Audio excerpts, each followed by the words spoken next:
안녕하세요. Riding on the Korean wave. Welcome to a brand new week on the Culture Wave. I'm Kwon Soo-hwa in Seoul. Explore with us Korea's culture from all aspects and stay up to date with K-entertainment, K-art, K-heritage, K-everything. And joining me today in our studio is my co-host Walter Lee. Hello, Walter. Happy Monday, Soa, and happy Monday to our viewers at home. Walter Lee here to co-host alongside the lovely Soa and to give you your daily dose of K-Enter news. All right, lovely Walter. Let's kick off the new week then with K-Enter News. And for our first story, maybe I should keep my eyes closed or maybe not. Maybe not, no. But we're going to talk about the latest song of a BLACKPINK member. It is Jisoo. So on Friday, Korean local time, BLACKPINK's Jisoo released her latest single, Eyes Closed, in collaboration with British pop sensation Zayn Malik, along with its music video, which fans have voted this week's favorite new music video on Billboard. Now, the track marks Jisoo's first new release in 8 months following her solo album Amutage, which that dropped back all the way in February. I remember talking about that. Now, Zayn Malik, formerly of boy group One Direction, adds his unique, smooth vocals to the track. As a soloist, he is best known for his chart-topping hit Pillow Talk, which reached #1 on Billboard's Hot 100. Now, 2025 has been a really busy year for Jisoo. She is currently performing on BLACKPINK's world tour, Deadline, as well as expanding her acting career with appearances in Kupang Play series Newtopia and the action fantasy film Omniscient Reader: The Prophecy. No wonder that the fans love the music video. It's very futuristic with the space shuttle and everything. And I have to say, Jisoo and Zayn, they really make up a great duo, just like Rosé and Bruno Mars. Yes. I think they have that similar vibe. I agree with you. There seems to be a trend happening here.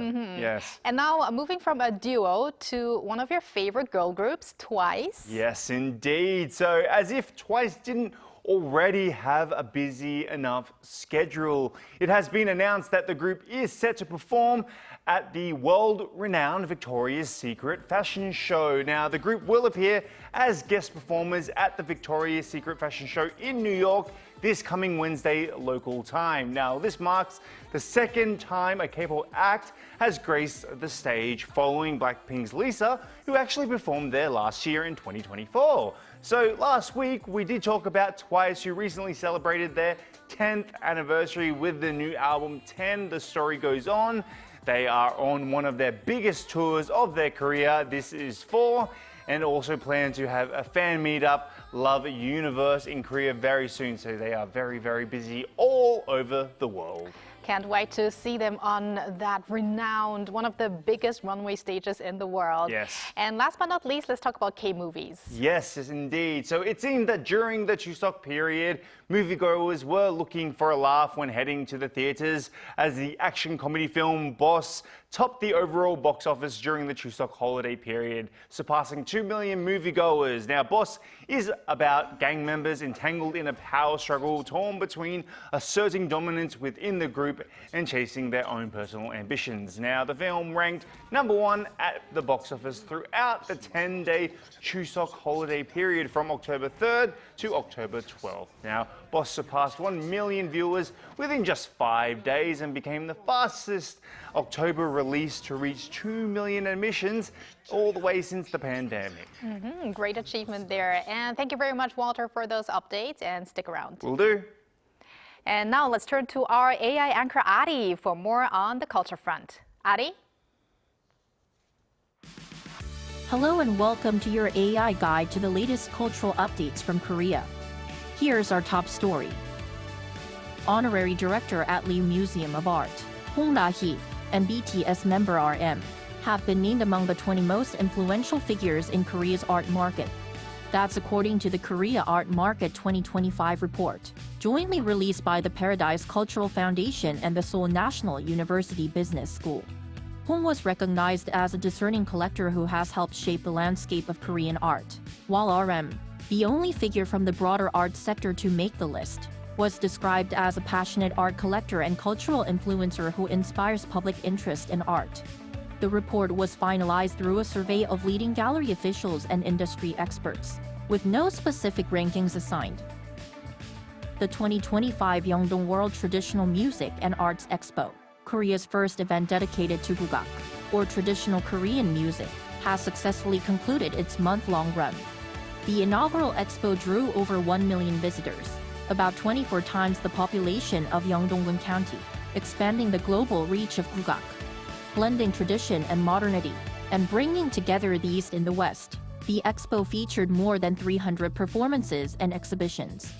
Folk performance teams from 30 countries also took part, showcasing diverse cultural traditions from around the world. Over 150,000 people visited the Gyeongju National Museum during the Chuseok holiday.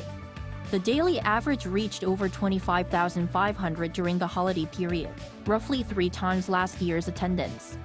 On October 7th, the day after Chuseok, nearly 38,500 people visited, setting a new daily record.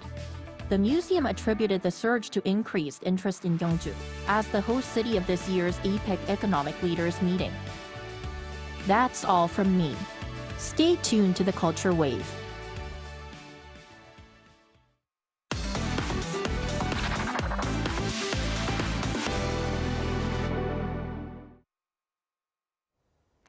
An abandoned railway station has been transformed into a massive art complex.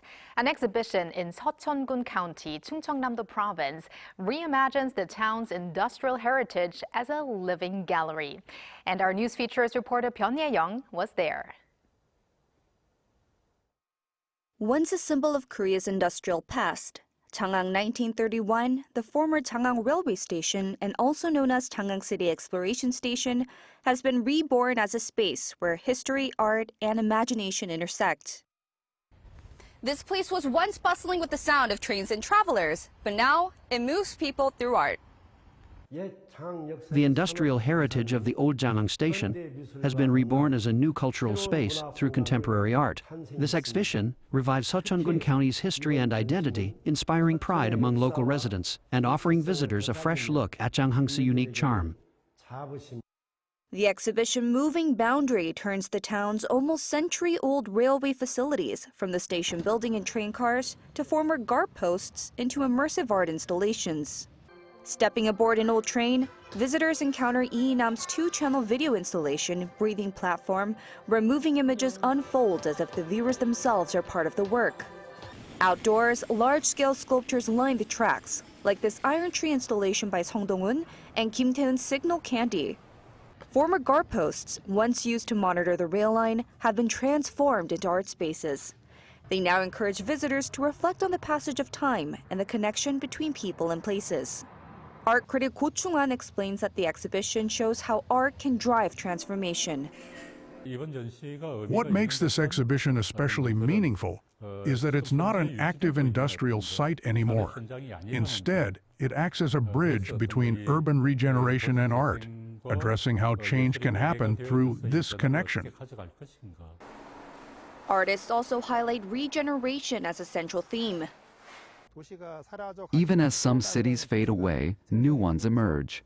And if those cities can carry on the cultural heritage and meaning of the past, they can continue to connect and evolve. The Jangang line has long been closed, and this area has become a regenerated space. It's meaningful to bring contemporary art here and share it with the local community. Changang's story serves as a reminder that forgotten places can breathe again through art. The exhibition runs until December 31st. Byun Ye-young, Arirang News, Seocheon. A long time ago, the capital of Sinla, at the heart of Daereungwon, where kings rest in majestic tombs, one mound quietly embraces the flow of time. As the morning mist drifts in, Cheonmachong reveals itself. Cheonmachong is a tomb that witnessed the glorious era of Sinla. For over 1,000 years, it has preserved the breath of its age, unchanged. Inside the mound lie layers of stones, earth, and a wooden chamber enclosing a wooden coffin.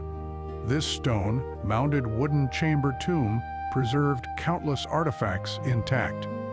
Ancient people once said, "A heavenly horse rides through the clouds."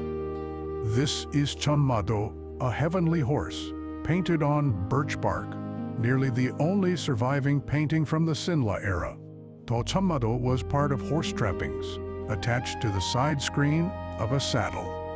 It protected both rider and horse, symbolizing speed and strength. In 2025, Gyeongju, the former capital of Sinla, will host the APEC Economic Leaders Meeting. While Cheonmachong carries the indomitable spirit of an ancient kingdom, today's Gyeongju envisions the future with the world. Gyeongju, a city where past, present, and future converge. Cheonmachong carries 1,000 years of history and stands ready to inspire the stories of tomorrow.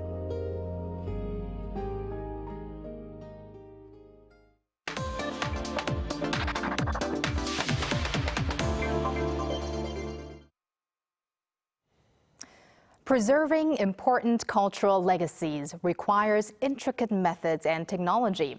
While Korean culture in the form of K-pop, K-drama, and K-food is growing in influence around the world, there are experts who put efforts in preserving Korea's cultural heritage, which has played a role in leading to the K-culture the world enjoys today.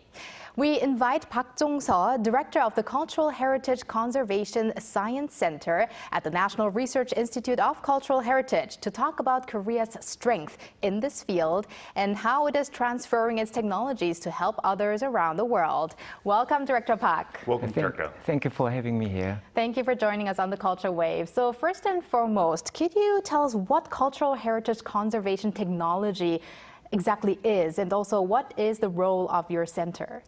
In simple terms, cultural heritage conservation technology is the method used to preserve cultural heritage for a long time.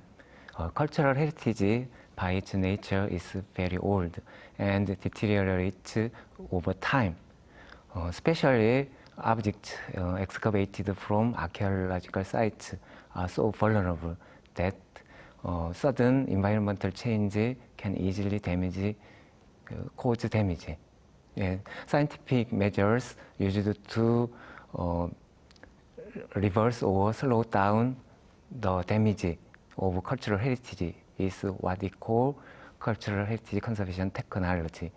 Through these methods, cultural heritage can regain its original value and can pass it down on intact to future generations.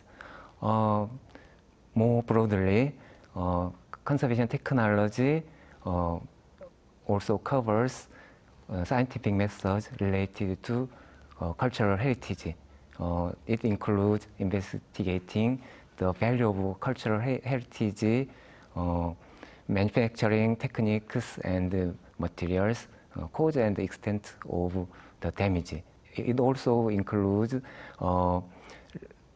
restoration and conservation treatment of damaged objects to extend the lifespan of cultural heritage, developing new materials and techniques, and controlling the conservation environment.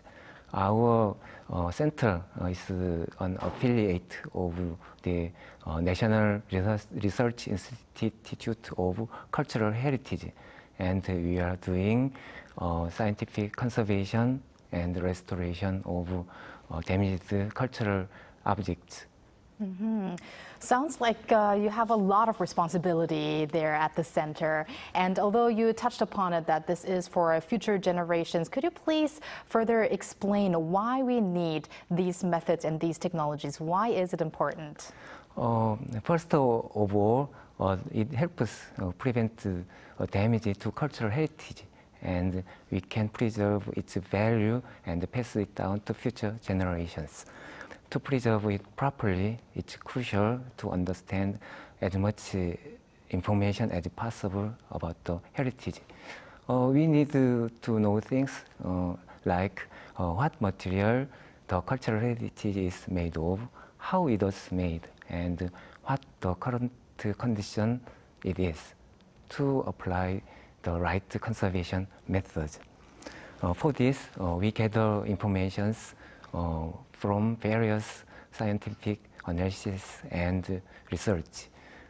This information gives the cultural heritage its own value and helps us better understand our history. Right. So you said before Korea's cultural heritage preservation technology is said to have reached a very high level. Could you tell us more on that, please? That's right. Above all, as for the training program, there is an international organization called ICROM. That is the International Center for the Study of the Preservation and Restoration of Cultural Property. And it runs a training program called Core Asia. Our National Research Institute of Cultural Heritage is a co-organizer of the program. And every year, we send Korean experts to share the conservation technology with other countries. We also run our domestic training program called ICPC, International Cooperation Program on Conservation.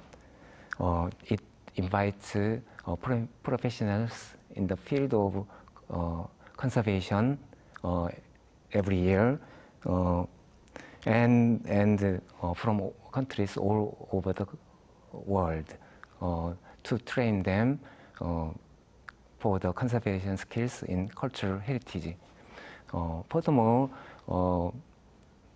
many Korean conservators and researchers are actively taking part in the on-site international project, such as conservation of Angkor Wat in the Cambodia, and Hongnang-Shida ruin site restoration in Laos, and working on the Ramesseum temple in Egypt.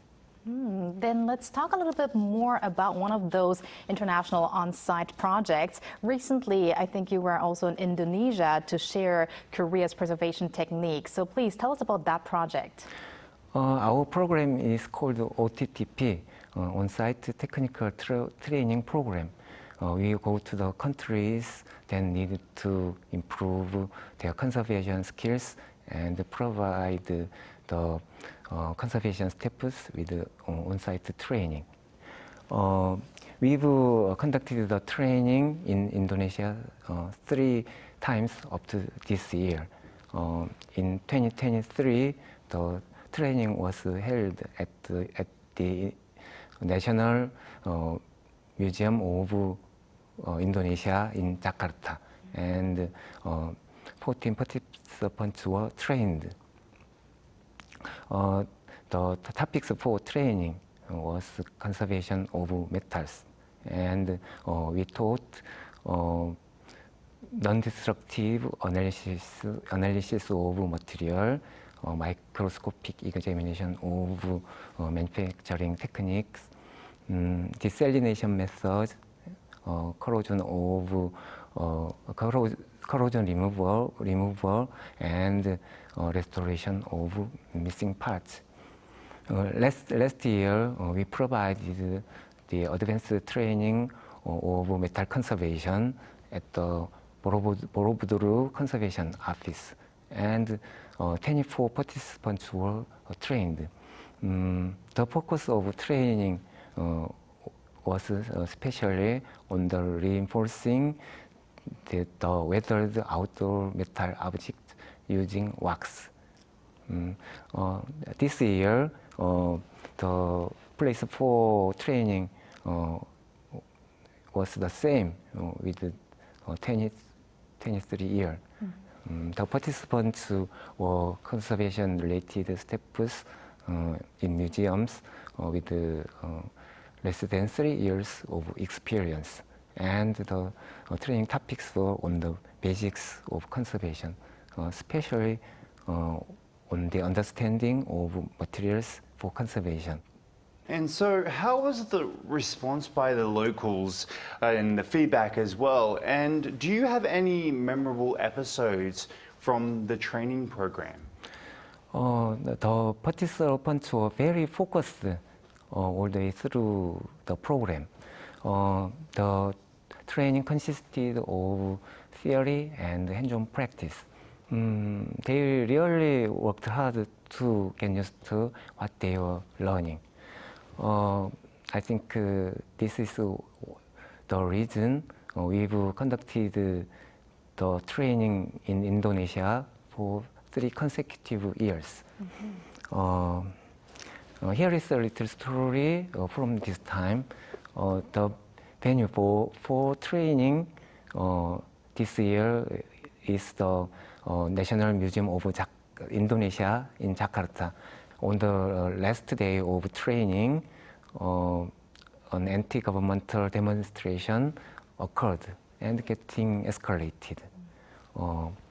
In the middle of the last practical training session, we were informed that the museum should be evacuated before 3 p.m. We had to leave without finishing the last training. Everyone was disappointed with that. But our instructors and Indonesian participants really wanted to complete the program. So next day, early in the morning at 8 a.m., we all got together and completed the program in full. That's very touching to hear. Okay, then in what other parts of the world are these projects being held besides from Indonesia? Our OTTP program is part of an international exchange initiative aiming at Asian countries where the infrastructure for heritage conservation is still developing. Since starting in 2013, we've held training sessions in 7 Asian countries, including Myanmar, Bhutan, Mongolia, Uzbekistan, and Indonesia. We set topics and arrange sessions considering the level of expertise of the participants, their own cultural heritage, without relying on helps from other countries.